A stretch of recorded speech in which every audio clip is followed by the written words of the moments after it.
Qabda eyni kütləli alüminium və oksigen. Düzdür, alüminium üzərinə gəlinsin oksigen.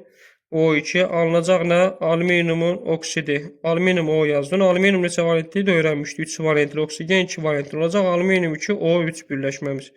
Valentləri silək. Əmsallaşdırmaq lazım. Oksigen çünki sağda 3 ədəddir, solda 2 ədəddir.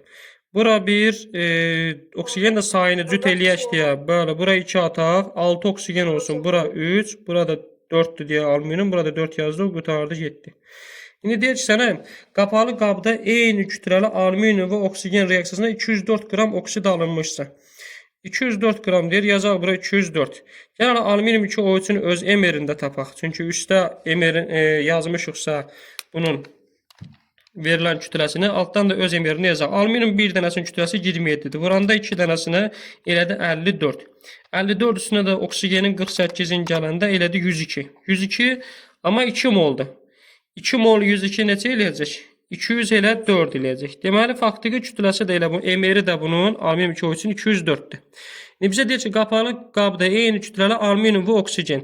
Alüminium 4 mol götürülmüşdür. Bir dənə alüminiumun kütləsi, görsən 4 mol götürür. Bir dənə alüminiumun kütləsi 27 qramdır. 4 dənə alüminium üçün 27-ni 4-ə vurarıq. 108 qram alüminiumdur. Oksigen isə 16-nı vurduq 2 elədi 32. 32-ni də vuracaq 3-ə eləcək 96.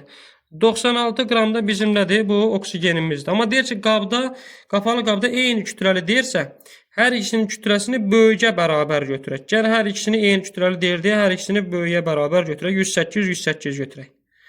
108, 108 götürəndə qabda maddə və neçə 204 qram oksid alınmışsa, qabda hansı maddə və neçə qram artıq qalmışdır? 108 qram sənin alüminiumun idi. 108 qramı da reaksiyaya daxil olub. Amma oksigeni götürmüşük 108 qram, bunun 96-sı reaksiyaya girib. Nə qədərsə artıq qalıb. Deməli 108-dən reaksiyaya girən 96 qram oksigeni çıxarıq. Nə qalacaq?